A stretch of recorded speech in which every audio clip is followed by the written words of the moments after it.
네, 지난 시간 배운 내용에 대해서 문제를 풀어보도록 하겠습니다. 1번 회계 정보가 정보 이용자의 의사결정에 유용성을 충족하기 위한 질적 특성 중 목적 적합성에 대한 설명이다. 목적 적합성에 대한 설명이래요. 목적 적합성의 하부 속성에 해당하지 않는 것. 네, 목적 적합성이란 말 나오면 누가 또 하나 떠올라야죠. 짝꿍 되는 말 뭐가 떠오르십니까, 여러분? 반대되는 거 신뢰성. 얘를 물어보는 거겠죠. 목적 적합성이 아닌 거라고 그랬으니까 이게 하나 껴들어가 있다는 거죠. 신뢰성. 자, 그러면 보기 중에서 신뢰, 믿음에 대한 얘기 찾으시면 되겠죠.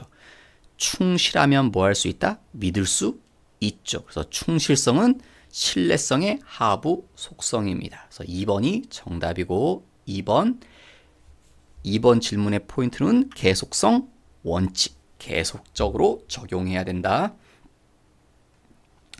자, 계속성은요. 자, 올해 19년, 내년 2020년. 그럼 19년에 여러분 우리 감가상각하는 방법이 혹시 배우셨을 테니까 감가상각 방법 중에 정액법이라는 방법이 있습니다. 우리 뭐 다시 진도가 나올 때 나올 거고 정액법이라는 방법을 19년도에 사용했습니다. 그런데 20년에 가서 방법을 바꿉니다. 정률법으로. 예. 그러면 뭐에 위배되는 겁니까? 이게 계속성 원칙에 위배되는 겁니다. 예. 한번 정액법을 선택했으면 그 다음에도 특별한 사정이 없는 한 정액법을 쓰셔야 됩니다. 이렇게 다른 방법으로 바꾸려고 하면 그만한 합당한 사유가 있어야 됩니다. 왜?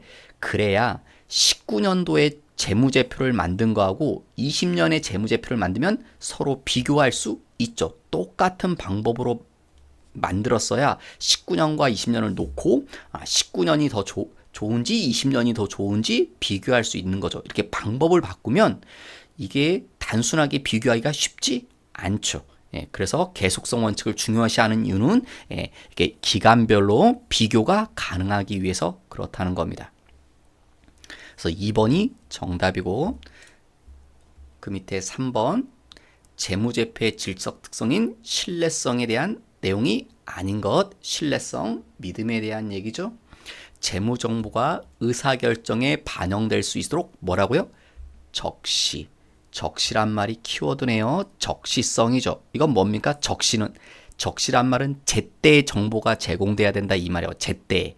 그러면 제때는 신뢰, 믿음에 대한 얘기하고는 관련이 없죠. 이건 뭡니까? 목적 적합성이죠. 목적 적합성이 뭐라고 쉽게 이해하시면 필요한 정보. 제때 제공돼야 나한테 필요하죠. 그래서 적시에 제공된다는 말은 목적 적합성에 대한 설명입니다. 그래서 1번이 정답이 되겠네요. 이게 뭡니까, 여러분? 뭐 편견을 내포해서는 안 된다. 이게 뭡니까? 중립성이죠.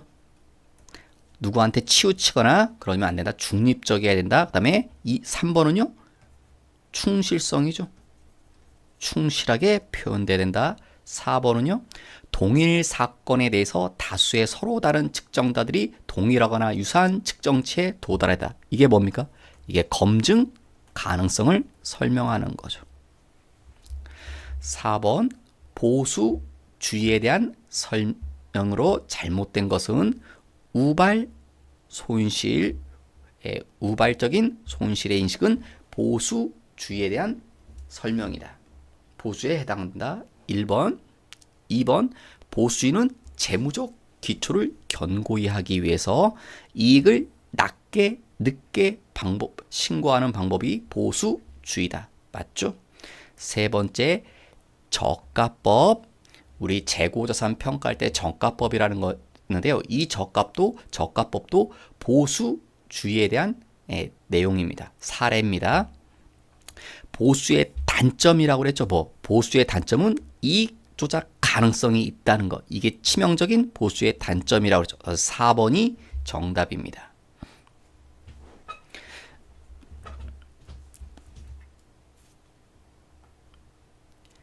여러분, 1번의 의미는요. 크게 중요한 말은 아닌데 우발 손실은요. 이 우발 손실이라는 건 확정적인 게 아닙니다. 손실은 우리 손에 나는 거죠. 근데 우발 손실은 이게 확정적이 아닙니다. 그러니까 일어날 수도 있고 안 일어날 수도 있는 거. 그런 걸 우발 손실입니다. 내가 그러니까 손해가 날 수도 있고 손해가 안 날지도 모르겠어요. 애매모호한 거에 지금. 그러면 뭐다? 보수 주의해야 된다. 그러니까 우발 손실을 인식하면 여러분 손실을 인식한다는 말은 손실을 처리한다는 말. 인식이란 말은 처리한다는 말이거든요. 예, 재무제표에 나타낸다는 소리입니다. 회계 처리해서. 그러면 손실이 있으면 당연히 이익은 어떻게 됩니까, 여러분? 줄어들죠. 예, 그래서 보수주의가 이익을 낮게 하는 방법이라고 그랬죠. 그래서 1번도 맞는 말입니다, 여러분. 예, 4번은 보수의 단점이 되겠고 5번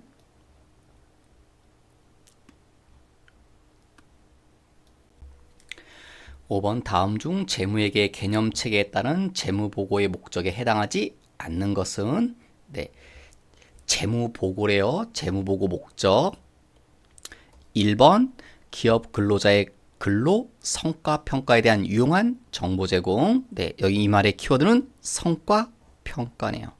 여러분 성과 평가 또 뭐 계획, 통제 이런 말이 나오시면요. 이런 것들은 다 관리회계의 특징입니다. 관리회계의 목적이 되셔야 됩니다. 그래서 1번이 정답입니다. 재무회계의 목적이 아니라 이거는 관리회계의 목적입니다. 성과평가, 계획, 통제 이런 것들 경영자 관점에서 보는 것들. 그 다음 6번 단기에 발생한 원가를 단기라는 건 올해라는 소리죠. 원가를 차기 이후로 이어나는 이론적인 근거는 무엇인가? 자, 여기 19년, 20년 네, 이렇게 있으면 단기에 발생한 원가를 차기 이후로 이어난다고 하죠. 이연이 뭡니까? 뒤로 미루는 겁니다, 여러분. 뒤로 미룬다, 내년으로 넘기는 거 이런 것들을 이연이라고 표현합니다. 여러분 이 이연 났을 때 가장 대표적인 게 뭐냐면 선급 비용입니다. 예를 들어서 우리가 이때까지 이렇게 보험을 가입했습니다. 그래서 보험료 얼마를 냈냐면 100만 원을 냈습니다. 그죠? 그럼 이 100만 원은 어디부터 어디까지 걸쳐 있는 겁니까? 19년도부터 20년까지 걸쳐 있는 거죠. 그러면 이 100만 원 중에 예를 들면 올해에 해당하는 부분과 내년에 해당하는 부분으로 나눠주는 겁니다. 그러면 올해에 해당하는 부분이 얼마다? 예를 들어서 50만 원이라고 치면 내년에 해당하는 보험료가 50만 원이 되겠죠. 그래야 100만 원이 될 테니까. 그러면 올해 보험료는 지금 처음에 이때 100만 원을 줬지만 내년도에 해당하는 보험료 50만 원을 뒤로 미루는 겁니다. 내년도에 미룬다. 이런 걸 보고 뭐라고 한다고요? 이연이라고 한다. 그래서 올해 보험료는 얼마만 되는 거고요? 50만 원. 올해 비용은 50만 원만 되는 거고 내년도 보험료 50만 원. 내년도에 비용 처리한다. 왜요? 이 비용이란 건 뭐에 대한 대가입니까, 여러분?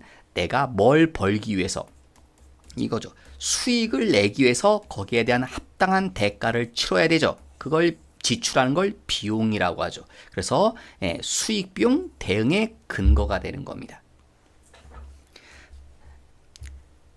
이 50만 원은 내년도 매출하는데 밑바탕이 되셔야 되는 거죠. 그래서 이걸 수익 비용 대응의 원칙이다. 이게 가장 우리 비용 회계 처리하는 가장 기본적인 방식이죠. 수익 비용은 대응돼야 된다.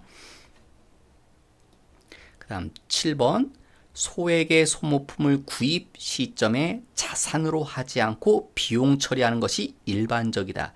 이에 관련된 가장 관련된 회계 개념은 무엇인가? 네, 중요성입니다. 그래서 정답은 3번입니다. 여러분 원래는요, 원칙은 내가 구입하면 뭘 샀을 때요, 이렇게 현금, 여러분 내가 볼펜을 샀다고 칠까요? 볼펜 한 자루 샀다 1,000원 주고, 그럼 이때 뭐라고 하냐면 소모품 1,000원 이렇게 하는 겁니다. 그 다음 이 소모품은 뭡니까, 여러분? 이 소모품은 자산입니다. 그러니까 여러분 우리는 수중에서 돈이 나가면 비용이라고 생각하지만 회계적으로는 비용이 아닙니다. 왜? 이건 그냥 교환일 뿐입니다. 물물 교환하는 겁니다. 내가 볼펜이라는 자산을 얻는 대신에 현금이라는 자산을 주고 교환한 겁니다. 그 다음 내가 이 볼펜을 이제 뭐 할 겁니까? 산 다음에 사용하려고 샀겠죠? 네, 사용할 겁니다. 그러면 내가 가지고 있던 이 볼펜은 써가지고 어떻게 됩니까? 없어지겠죠? 그럼 자산이 사라집니다. 볼펜은 쓰면 소모돼서 없어지잖아요. 그래서 소모품이 사라지고 뭐라고 하냐면 소모품 B가 되는 겁니다. 이 소모품 B는 뭡니까? 비용입니다. 그래서 제가 말씀드린 건 원칙은 구입할 때는 뭐로 하는 거예요? 자산으로 했다가 내가 그걸 뭐 하면 사용하면 비로소 뭐가 돼야 됩니까? 비용 처리가 돼야 됩니다. 근데 이 회계 처리 보시면 지금 몇 번 한 겁니까? 2번 한 거죠. 그 다음에 2번 했는데 가만히 보시면 차변에 이 소모품 있고 대변에 소모품 1,000원 서로 똑같죠. 얘랑 얘랑. 그럼 얘는 똑같으니까 서로 없어지겠죠. 그럼 남는 건 이렇게 남을 거 아닙니까? 이 두 줄을 합치게 되면 남는 게 그죠? 그러면 귀찮다는 거예요.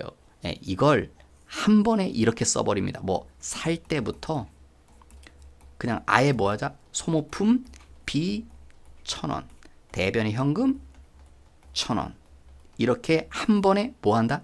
비용으로 처리하는 겁니다. 원래 살 때는 자산이라고 그랬죠. 근데 자산으로 하지 않고 구입 시점에 뭐 한다고요? 비용 처리. 비용이라고 했잖아요. 이렇게 하는 이유. 왜 그렇다? 이게 소모품이란 거 여러분 이름 들여도 느끼지만 소모품이란 건 어감에서 느껴지죠, 여러분. 중요한 겁니까? 중요하지 않은 겁니까? 중요하지 않죠. 소모적인 건 여러분 소모품들은 대부분 금액도 클까요? 작을까요? 작죠, 이렇게. 그러니까 굳이 중요하지도 않은 걸 뭐하러 번거롭게 이렇게 2번 회계 처리하냐는 거예요. 그냥 처음부터 몇 번 하자. 한 번 하자. 왜? 볼펜은 사면 곧 쓸 거잖아요. 우리가 볼펜을 사가지고 뭐 두고 이걸 뭐 장장 주구장창 뭐 수년 동안 쓰거나 그러지 않죠. 볼펜을 쓰면 금방 소모될 거잖아요. 그래서 사자마자 비용 처리하는 겁니다. 왜? 중요하지 않기 때문에. 그러니까 만약에 중요하면 어떻게 됩니까? 중요하다면 샀을 때 자산으로 하셔야 됩니다. 그 다음 사용하면서 비용 처리해야 되죠. 그래서 그런 게 뭐가 있습니까, 여러분? 이거죠. 대표적인 사례가 차. 차는 구입하면 어떻게 합니까? 이런 이름 쓰죠. 차량 운반구라고 하잖아요. 이거 계정 과목 성격이 뭡니까? 자산이죠. 그 다음 이 차를 뭐 합니까? 사용하겠죠. 타잖아요. 그럼 그로써 그 탈 때 뭐가 됩니까? 비용 처리되는 거죠. 뭐로? 감가상각비로. 그래서 차 같은 건 비싸잖아요. 그래서 이렇게 중요한 것들은 원칙대로 합니다. 샀을 때 자산으로 처리했다가 사용하면 비용 처리합니다. 이게 원칙입니다. 그런데 지금은 원칙처럼 하지 않고 예외적으로 그냥 간단하게 비용 처리했죠. 말 그대로 중요하지 않아서 이런 겁니다. 중요하면 자산 처리하셔야 됩니다. 8번 역사적 원가주의 근거에 속하지 않는 것. 역사적 원가주. 원가주의. 여러분 역사적 원가주의. 저 말은 아주 유명한 말이죠, 여러분. 역사적 원가주의 이게 길니까 나중에 막 줄여서 이렇게도 얘기하죠. 역사적 뭐 원가 이걸 뭐라고도 합니까, 여러분? 취득 원가라고도 많이 하고 취득 원가란 말 많이 들어보셨죠, 여러분? 그거 근거에 속하지 않는 건 저번 시간에 이거 떠오르시나요? 여기 목적, 적합성, 신뢰성 있을 때 역사적 원가는 누구의 사례다? 신뢰성의 사례다. 그죠? 그러니까 이건 신뢰성에 대한 얘기도 될 수 있는 거죠. 자, 여기 1번에 보니까 무슨 표현 납니까? 적시성. 제때 정보가 제공되는 걸 적시성이라고 하죠. 여러분 적시성은 뭡니까? 목적, 적합성의 하부, 속성이죠. 그래서 정답은 뭐가 됩니까? 1번. 1번은 목적, 적합성을 의미하게 돼 있죠. 여러분 역사적 원가주의 이 말이 나온 건요. 근거를 예를 들면 자, 여기 공정 가치란 말이 있고 역사적 원가가 있다. 자, 공정가치란 말은요, 그냥 쉽게 그냥 시가로 이해하세요, 여러분. 원래 같은 말은 아니지만 여러분은 그냥 똑같이 생각해도 지장 없으니까 시가라고. 시가는 많이 들어보셨죠? 공정가치가 너무 이쁜 단어인데 추상적이죠. 공정이란 말이 되게 추상적이라서. 자, 내가 이런 의미입니다. 내가 토지가 있습니다. 땅이 있는데 땅을 샀습니다. 언제? 1980년에. 얼마 주고요? 1억 주고. 그러면 자, 내가 샀을 때, 취득했을 때 1980년에 샀겠죠? 그때 회계 처리 어떻게 했겠습니까? 현금 1억 돈 줘야 되니까요. 그 다음 땅 샀다 토지 1억 이렇게 장부에 회계 처리할 겁니다. 맞죠? 그 다음에 이게 시간이 점점 흘러요. 그래서 언제가 됐습니까? 지금 19년이 됐습니다. 그러면 시간이 한참 흘렀죠. 몇 년 흘렀습니까? 한 30년은 흘렀네. 그죠? 그러면 자, 당연히 이 1억은요. 언제 1억입니까? 1980년도에 1억이죠. 이 땅은. 근데 30년이나 흘렀는데 이 땅이 지금도 1억이겠습니까, 여러분? 땅값 한참 올랐을 겁니다. 여러분 제가 생각할 때 최소한 몇십억은 될 것 같은데요, 이거? 몇십억이요? 100억대 될지도 모르겠습니다, 여러분 이거. 예를 들어서 그냥 19년에 그냥 가정할게요. 시가가 10억이다. 올라서 땅값이 올라서 그러면 이때 19년도에 나는 장부에다가 어떻게 표현해야 되냐는 거예요. 토지를 얼마로 기록할 거냐는 거예요. 자, 첫 번째 방법 뭐로 하는 방법이다. 공정 가치로 나타내는 방법이다. 그러면 토지를 얼마로 나타내면 되는 겁니까? 10억으로 나타내면 되는 거죠. 왜? 지금 19년도에 이 땅은 얼마짜리입니까? 10억짜리라며요. 그러니까 10억짜리라며요. 그러니까 10억으로 표현해야죠. 그래서 공정 가치는 뭐라는 겁니까? 목적 적합성이죠. 즉, 왜? 말 그대로 목적에. 여러분, 우리가 이런 걸 작성하는 이유는 뭡니까? 내가 이 땅이 진짜로 사람들이 얼마짜리인지 궁금한 거잖아요. 그래서 이게 목적 공정 가치로 표현하면 목적 적합성이 잘 나타내는 겁니다. 제대로 된 정보를 사람들한테 주게 돼 있죠. 사람들이 알고 싶은 정보. 내가 땅이 있다면 사람들은 내가 가지고 있는 땅이 얼마짜리가 궁금할 거잖아요. 그러니까 10억짜리니까 10억짜리라고 표현해줬죠. 그러니까 이렇게 하면 목적 적합성이 좋아진다는 겁니다. 그런데 이게 문제가 있습니다. 문제가 뭐냐? 사람들이 다 착하면 좋은데 그렇지 않은 거죠. 왜? 어떤 사람들은요.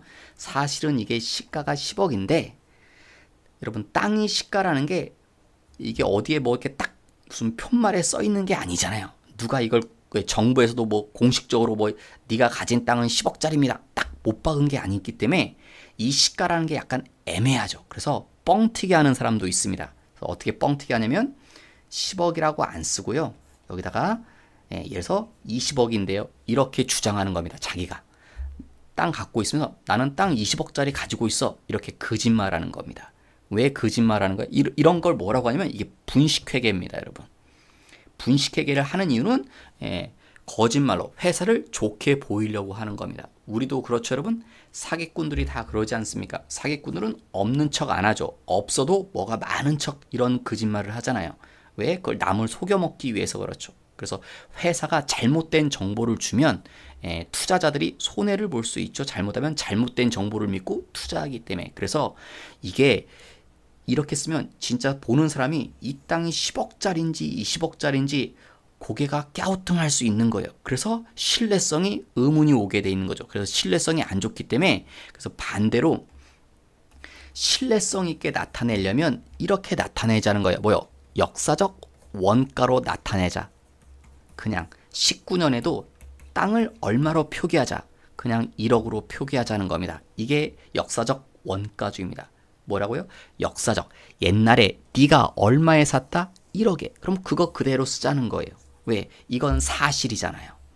1980년도에 1억 주고 샀다는 건 사실이잖아요. 그러니까 사실은 믿을 수 있죠? 신뢰할 수 있다는 거죠. 1억. 근데 이게 제대로 된 정보라고 보기는 조금 힘들죠. 그러니까 목적 적합성이 떨어지는 겁니다. 역사적 원가를 쓰면. 그래서 이 공정 가치가 목적 적합성에 목적 적합성을 나타내는 그런 방법이고 역사적 원가는 신뢰성을 나타내는 방법이라는 겁니다. 그래서 다시 돌아오시면 그래서 1번이 틀린 겁니다. 역사적 원가주의는 뭐다? 신뢰성의 사례다. 그런데 적시성은 목적 적합성이죠. 그래서 1번이 잘못된 거고 9번 재무제표상의 순자산을 증감시키는 거. 여러분 순자산이 뭡니까? 우리 재무상태표는 어떤 정보가 나타나는 겁니까? 차변에 자산, 대변에는요 부채 또요 자본. 요 세 가지 정보가 나타나는 게 재무상태표죠. 이때 이 자산을요 다른 말로 뭐라고 하냐면 총자산이 됩니다. 자본을 다른 말로 뭐냐면 순자산이라고 합니다. 그래서 순자산은 얘를 말하는 게 아닙니다. 요 자산을 말하는 게 아니라 자산 글자가 있다고 해서 얘를 의미하는 겁니다. 뭐라고요? 자본을 말하는 겁니다. 자본을. 자, 그럼 잠깐 다시 보시면 이 무슨 여러분 내가 아파트가 있어요. 내가 아파트가 얼마 주고 샀다? 1억짜리 아파트. 그런데 내가 이 1억짜리 아파트를 살 때 이 1억짜리 아파트는 내 거죠? 그러니까 뭐라고 표현하는 겁니까? 자산인 거죠. 내 집이니까 자산이죠. 나의 자산. 그런데 내가 돈이 좀 부족해서 은행에서 대출을 받았어요. 얼마? 3천만 원을. 그 은행에서 돈 빌려왔다는 건 부채죠. 그러면 자본, 순전히 내 돈은 얼마 주고 샀다는 겁니까? 7천 주고 샀다는 거죠. 그래서 7천만 원, 1억짜리 아파트 중에서 이 아파트가 1억이면 이 중에 얼마만? 7천만 원 맞지만 순전히 내 거라는 거예요. 그래서 자본이 순자산이라고 말하는 겁니다. 그래서 자본을 증감시키는 회계상 거래가 아닌 것. 그러면 이제 등식도 있죠, 여러분?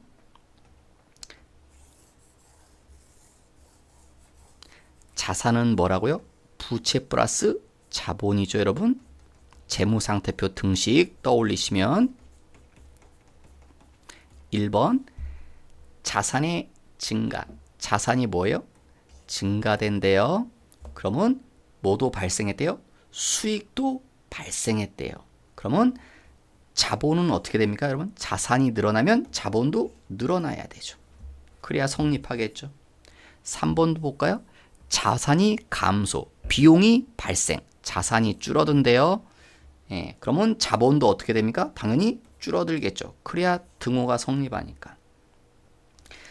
2번 자산의 감소와 부채의 감소, 자산이 뭐한다? 줄어든대요. 근데 부채도 줄어든대요. 그럼 자본은요? 여러분 자본은 증가될 수 있고 줄어들 수도 있지만 이럴 수 있죠. 여러분 자산이 100원 주는데 부채가 100원 줄어들면 자본은 변화가 없어도 되죠. 가만히 있어도 되잖아요. 그러니까 이건 자본이 변화가 없죠. 이렇게 되면 맞죠? 똑같은 금액만큼 줄어버리면 얘는 아무런 변화가 없어도 등호는 성립하잖아요. 그 다음 네 번째, 네 번째는 그냥 말 써있네요. 뭐? 자본의 증가. 이게 자본이라고 그랬잖아요. 자본이 증가되네요. 그러니까 4번은 맞는 말이네요. 그러니까 2번이 아니네요. 순자산이 물론 증가될 수도 있죠, 여러분. 2번은 왜? 자산이 100원 줄 때 부채는 50원 준다? 그럼 자본도 50원 줄어야 되지만 이렇게 되면 안 줄어도 된다는 말이죠. 그러니까 이게 반드시 자본이 줄은다는 보장이 없죠, 2번은. 그래서 2번이 정답입니다. 그 다음 10번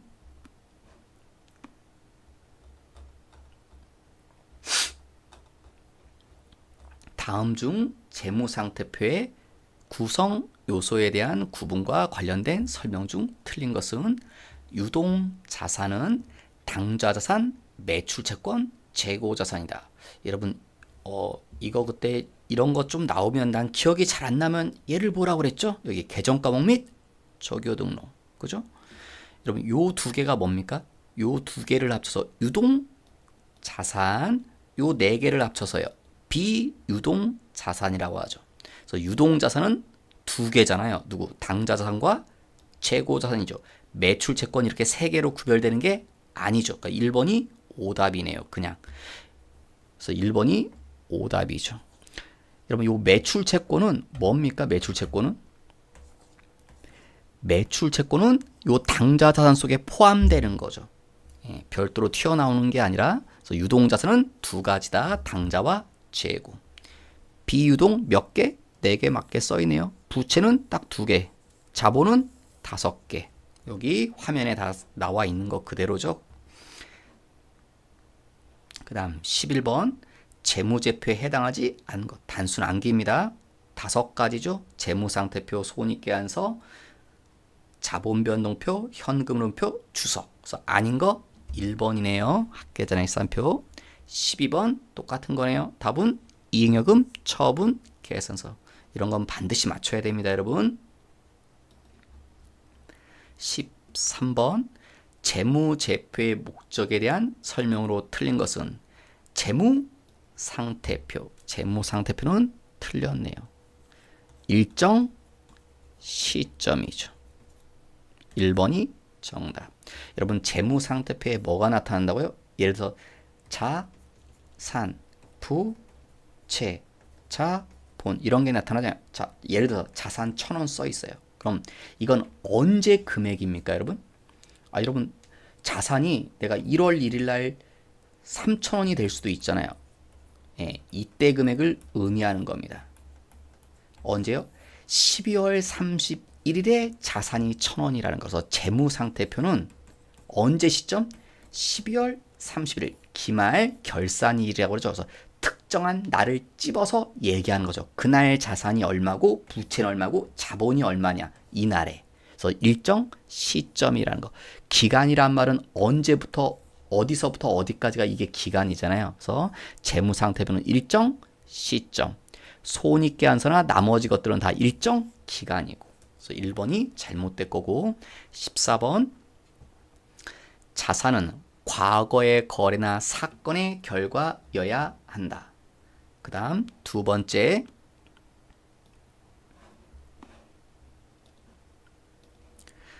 자산은 취득은 반드시 지출을 동반하는 것은 아니다.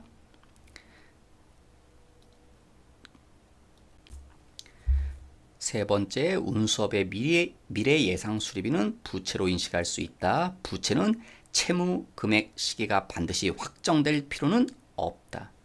이건 나중에 부채 뭐 그런 충당 부채, 그런 우발 부채 그런 거랑 좀 관련도 돼 있는데요. 1번 자산은 과거의 거래나 사건의 결과이다. 예, 맞습니다. 예, 미래일 수는 없죠. 자산이. 예, 미래 거를 여러분 이럴 수는 없잖아요. 나 나중에 돈 벌어서 집 사야지. 그래서 너 재산 얼마 있니? 집 있는데요. 이렇게 말할 수는 없죠. 내가 집이란 건 나중에 돈 벌어서 산다고 그랬잖아요. 그러니까 지금 가지고 있어야 되죠. 그러니까 뭐 과거의 사건, 내가 뭐 작년의 사건, 지금 사건, 뭐 하여튼 그게 나타나야 자산이란 집이 있는 거죠. 예, 그러니까 1번은 맞는 말이고요. 2번의 가장 대표적은 여러분 대부분 자산을 취득하려면 지출이 동반돼야 되죠. 그렇잖아요. 여러분이 뭐 집이라는 자산을 취득하려면 돈을 줘야 살 거 아니에요. 그러니까 지출이 수반되죠. 그런데 반드시 그런 건 아니죠. 대표로 있는 게 뭡니까? 이거죠. 자산 수중이익. 그죠? 우리 부모님이 나한테 집을 주면, 그죠? 그게 뭐예요? 증여라고 하죠. 수중. 예. 그래서 수중 같은 거는 지출이 수반되지 않죠. 그냥 공짜로 얻는 거니까. 그래서 원래는 대부분은 지출이 동반되지만 이렇게 동반 안 되는 것도 있습니다. 그 다음 4번은요. 부채는 채무 금액 시기가 반드시 확정될 필요는 없습니다. 잠시 조금 설명을 드리면 여러분 부채는요. 우리 부채 배울 때 다시 할 건데 부채는 크게 3가지로 볼 수 있습니다. 확정 부채라는 게 있고요. 충당 부채가 있고요. 우발 부채 이게 3가지가 있습니다. 확정 부채는 확정돼 있다는 겁니다. 확정 뭐가? 의무와 금액과 시기가 이건 다 압니다. 여러분 그래서 우리가 말하는 부채는 대부분 다 확정 부채입니다. 여러분 우리가 은행에서 돈을 빌려요. 빌리면 나는 은행에 갚아줘야 될 뭐가 있습니까? 의무가 존재하죠. 그 다음에 은행에서 1억을 빌리면 내가 얼마를 갚아줘야 됩니까? 1억을 갚아줘야 되죠. 금액도 압니다. 그 다음 내가 은행에서 1억을 빌리면 은행이 이렇게 얘기하지 않죠. 갚고 싶을 때 갚으세요. 이렇게 하지 않죠. 언제까지 갚아야 됩니다. 내가 갚아야 될 날짜를 못 박죠. 그러니까 의무 금액 시기를 다 확정적으로 알고 있습니다. 그런데 충당부채는 뭐냐면 이건 존재합니다. 의무는 있습니다. 내가 줘야 된다는 의무, 그건 아는데 얘가 애매합니다. 얘가 확정적이지 않습니다. 뭐가? 금액과 시기가. 이거의 대표적인 게 뭐 있습니까? 혹시 여러분 개정 과목 중에 요거 들어가는 글자 뭐 있나요? 퇴직, 급여, 충당, 부채죠. 여러분 퇴직급여 충당부채, 자 우리 회사 직원이 있습니다. 그러면 여러분 회사에 직원이 있으면 회사는 뭘 압니까? 언젠가는 퇴직금 줘야 된다는 의무가 있다는 건 알죠. 직원이 있으면 퇴직금 줘야 될 의무가 생기잖아요. 그 의무는 발생했다. 이건 확정적입니다. 그런데 퇴직금은 언제 줍니까? 이 직원이 퇴사해야 되죠. 이 직원이 언제 퇴사할진 지금 모르죠. 그래서 퇴직금도 얼마인진 모르죠. 그런 게 충당 부채입니다. 우발 부채는요, 얘도 애매합니다. 줘야 될지 말아야 될지 그것도 의문스러운 게 우발 부채입니다. 이런 것들은 말할 필요도 없고 이거조차 의문스러운 게 우발 부채입니다. 근데 부채는요, 여기까지를 부채로 봅니다. 어디까지요? 나중에 부채 배울 때 다시 한번 더 하겠습니다. 충당 부채까지를 부채로 봅니다. 그래서 충당 부채는요, 뭐는 확정적이에요? 금액은. 근데 뭐는? 의무는, 금액과 시기는 확정적인 게 아니죠. 그래서 4번도 맞는 말이 되는 겁니다. 충당 부채 때문에 반드시 확정될 필요는 없는 거죠. 근데 3번이 그래서 정답입니다. 운수업의 미래 예상 수리비는 부채로 인식할 수 있다. 예상 수리비요. 뭐 차를 고친겠죠. 운수업의 미래 예상 수리비는 운수업이 뭐 당연히 차 가지고 사업하시는 분일 테니까 차를 뭐 수리비할 때 수리비를 얼마로 하는지 인식할 수 있다. 미래 예상 수리비요. 이런 미래 예상 수리비를 부채로 인식하려면 이게 조건을 충족하셔야 됩니다. 단지 미래 예상 수리비, 나 차 수리비로 100만 원 쓸 거야. 그 자체만으로는 부채라고 하지 않습니다. 그렇게 하다 보면 한도 끝도 없겠죠. 부채는 마냥 늘어날 수밖에 없잖아요. 그죠? 그래서 이게 어느 정도 확실성이 있습니다. 있어야 됩니다. 나중에 부채 나올 텐데 그때 아마 다시 이 문제 다시 한번 보도록 하겠습니다. 그래서 지금은 정답이 3번입니다.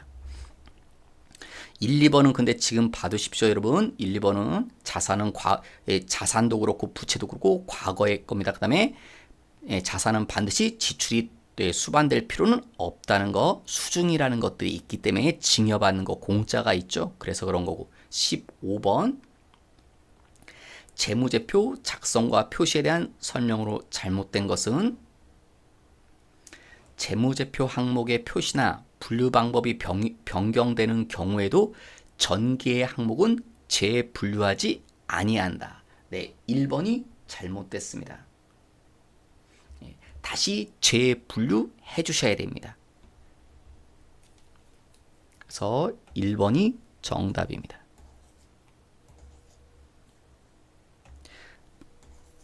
이거는 이제 회계 변경하고 뭐 비슷한 건데요.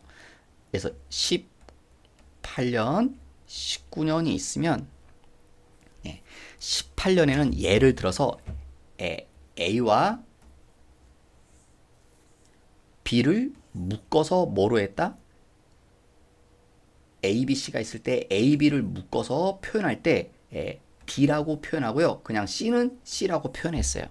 이렇게 했는데 자, 19년엔 방법을 좀 바꿔서 어떻게 하겠다? 그냥 A, B, C를 다 합쳐서 D라고 표현한다. 그러면 이때 D하고 이때 D가 비교가 단순히 안 되죠. 일관성을 상실하잖아요. 그렇기 때문에 19년도에 이렇게 갑자기 바꾸면 작년 것도 보여줘야 됩니다.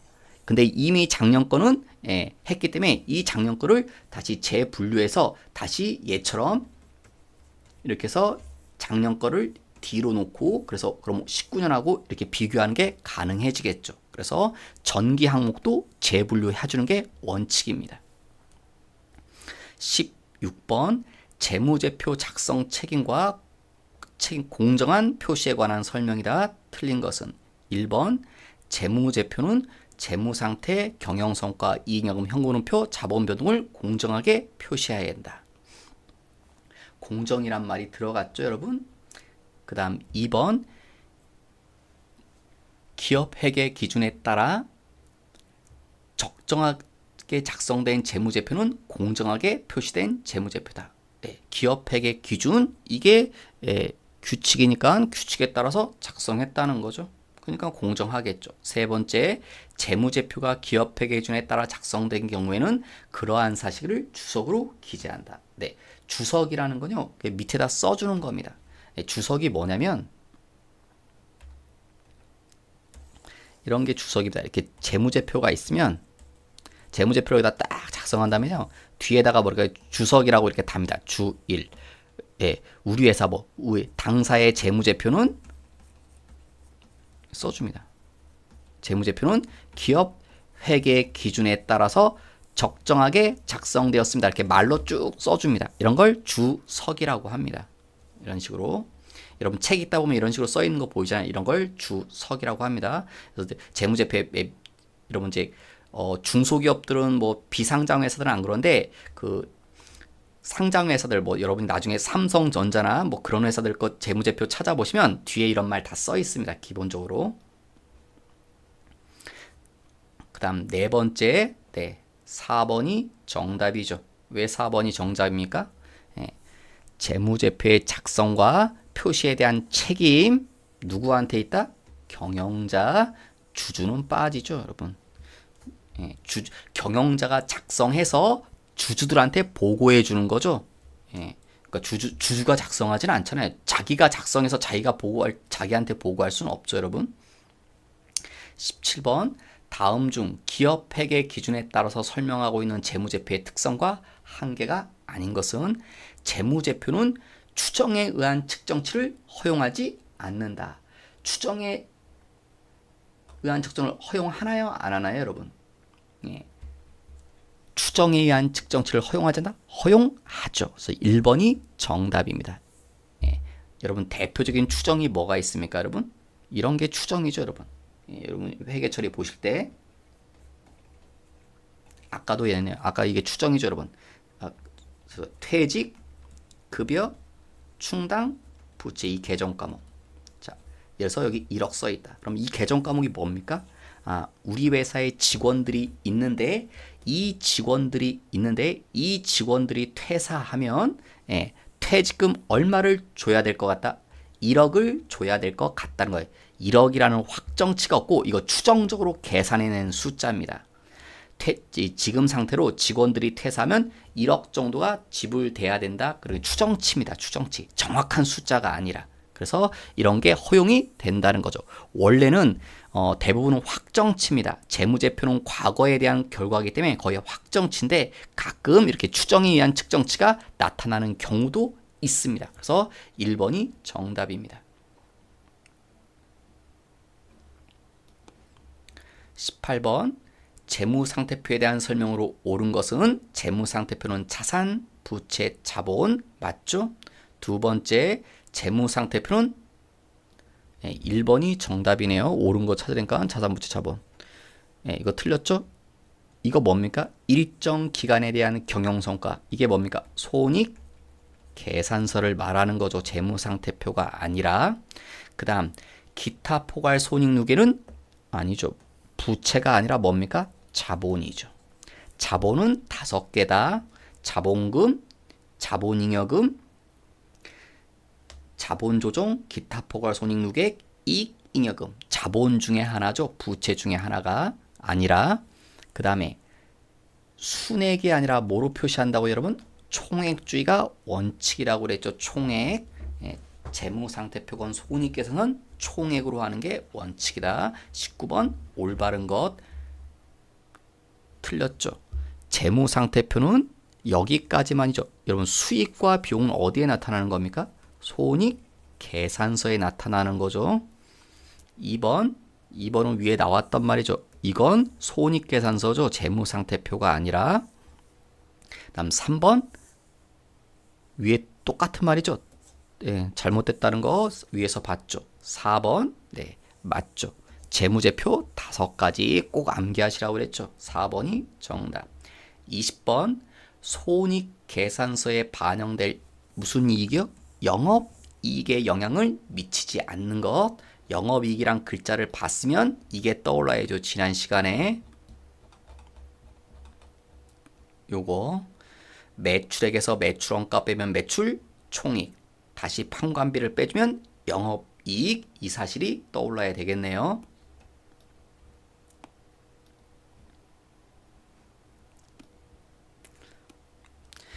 유형 자산으로 인식하고 있는 건물의 감가 상각비.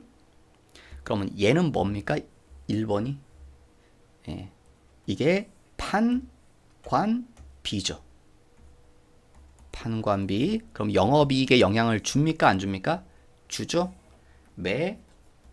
매출액에서 다시 매출 원가를 빼면 이게 뭐라고요? 매출 총익. 다시 뭐를 빼면요? 판관비를 빼면 영업이익. 여기에 들어가잖아요. 그러니까 영업이익이 값이 달라지겠죠. 그 다음 두 번째 판매사원의 인건비 지급. 얘도 뭡니까? 이거 판관비죠. 그러니까 1번 2번 똑같은 거네요. 그 다음 매출 채권의 대손 상각비. 얘도 뭡니까? 판관비죠. 그러니까 1, 2, 3번은 다 판관비네요. 4번이 정답이죠. 얘는 뭡니까? 여러분 이게 길게서만 이게 계정 과목으로 뭘 얘기하는 겁니까? 유형, 자산, 처분, 손실이죠. 계정 과목으로 지금 여기 써 있는 걸 이게 뭡니까? 900번대 코드 번호 900번대 900번대를 왜 강조합니까? 이거 영업외죠. 영업외는 영업이익 밑에 있죠. 그러니까 영업이익 구할 때까지는 아무 상관이 없죠. 영업외는 밑에 있으니까. 그래서 4번이 정답이죠. 그 다음 요 3번에 대해서요. 잠깐 하나 비교할 거. 여러분 여기 뭐라고요? 매출 채권의 대손상각비라고 그러죠. 매출 채권이 아닌 거. 그러면 미수금이나 대여금의 대손 상각비. 얘는 뭡니까? 비교해서 얘는 영업의 비용이죠. 매출 채권의 대손 상각비는 판관비지만 800번대 미수금이나 대여금의 대손 상각비는 영업의 비용이다. 대손 충당금 할 때 다시 한번 나올 겁니다. 그 다음 21번 다음은 재무제표 작성과 관련된 설명이다. 올바르지 못한 것은 자산부채 및 자본은 뭐예요? 총액 맞죠? 그 다음 자산의 항목과 부채 또는 자본의 항목을 상계함으로써 그 전부 또는 일부를 재무상태표에서 제외해서는 아니 된다. 맞는 말이네요. 총액이니까 여러분 이렇게 상계하면 이게 뭡니까? 순액이죠. 여러분 이 말하고 이 말은 같은 겁니다. 총액은 상계하면 안 된다. 반대말이 뭐라고요? 순액. 순액은 뭐랑 같은 말입니까? 상계한다. 상계해서는 아니 된다고 그랬죠. 그게 총액이라고 해요. 상계하면 안 된다. 총액주의가 원칙이니까 우리 맞죠. 그 다음 2번 모든 수익과 비용은 그것이 발생한 기간에 정당하게 배분되도록 처리해야 한다. 다만 수익은 실현 시기를 기준으로 하고 미실현 수익은 단기의 손익계산서에 산입하지 아니함을 원칙으로 한다. 여러분 실현이라는 건 그게 실현됐다고요. 진짜로. 그러니까 올해 실현되면 올해 수익이고 올해 실현되지 않으면 나중에 실현될 때 그때 수익인 거죠. 이렇게 얘기할 수도 있겠죠, 여러분. 이 실현식이 얘기가 나왔으니까 여러분 내가 오늘이 그래서 월요일이에요. 월요일에 복권을 샀어요. 자, 그럼 우리 꿈에 뜨죠? 예, 꿈꾸죠? 당첨된다는 막 꿈을 갖잖아요. 자, 로또를 토요일 날 추첨하죠. 이때 추첨하죠? 그러면 이때 사가지고 나는 1등에 당첨돼. 그래서 나는 10억이 생길 거야. 생깁니까? 예, 이때는 아무것도 없는 거죠. 예, 기다리셔야 된다고요. 그때 가서 진짜 이때 실현되면 추첨이 이때 하니까 실현은 이때 될 거 아니에요. 만약에 당첨되면 나는 이때 10억이라는 게 생긴다는 거예요. 예, 당첨돼야 되지. 그러니까 이때는 실현된 게 아니죠. 지금 꿈에 부풀어 있죠, 여러분. 예. 미실현 수익은 이게 미실현이라고요. 예, 꿈만 꾸고 있잖아요. 그러니까 아직 실현된 게 아닌 거죠. 예, 그러니까 내가 돈 벌었다고 좋아할 거 하나도 없는 거죠. 복권 사자마자 꿈은 꾸지만. 세 번째, 이익잉여금 처분 계산서는 자본금, 이익잉여금의 처분 상황을 명확하게 보고하기 위해서 자본금 3번이 정답이네요. 왜 정답입니까? 3번은 얘가 빠져야죠. 이익잉여금 처분 계산서는요, 이름 그대로예요. 누가 나타나요? 이익잉여금을 어떻게 썼는지 나타나요. 그러니까 이익잉여금의 변동사항이 나타나요. 근데 누구의 변동사항은 안 보이니까 자본금에 대한 얘기는 없다는 거. 여러분 혹시 이거 여기 있을 때 여러분 이익잉여금 처분해서 여기 컴퓨터 프로그램에 들어오시면 이익잉여금 처분해서 여기 있죠, 여러분. 자, 여기 들어오시면 자, 여기 아무리 눈 씻고 보십시오. 여기 다 뭐만 보입니까? 이익잉여금, 이것도 이익잉여금, 임의적립금도 이익잉여금이거든요. 여기 이익잉여금 처분, 이익잉여금이 세부적인 사항이 나타납니다. 아무리 눈 씻고 찾아봐도 여기 그 글씨가 없습니다. 뭐가? 자본금이 나타나지 않죠. 자본금의 변동은 알 수 없습니다. 여러분 자본금의 변동은 어디 가면 알 수 있을까요? 자본금의 변동은 여기 가면 알 수 있습니다. 어디? 자본 변동표. 왜? 자본금도 어디 중에 하나입니까? 자본 중에 하나죠. 여기서부터 여기까지가 자본이잖아요. 자본금도 자본 중에 하나이기 때문에 여기 가면 알 수 있죠. 자본 변동표에 가시면 자본금에 대한 얘기 알 수 있습니다. 그러면 자본 변동표에는 어떤 내용도 나올까요? 자본 변동표에는 자본이 변하는 거 다 나옵니다. 그러니까 누구도 나오겠습니까, 여러분? 이익잉여금 변하는 것도 나옵니다. 이익잉여금 변동된 내역도 알 수 있습니다. 이익잉여금도 자본 중에 하나니까. 그래서 여기 자본금은 빠져야 된다는 거. 이건 자본 변동표 가야 됩니다. 4번은 맞는 말이고 4번은 어려운 말 아니니까 쉽게 아실 수 있겠죠. 네. 이번 시간 여기까지 하시고요. 다음 시간에 이어서 다음 문제들을 풀어보도록 하겠습니다. 문제가 조금 더 있어서요. 다음 시간에 따로 풀어보도록 하겠습니다. 수고 많으셨습니다.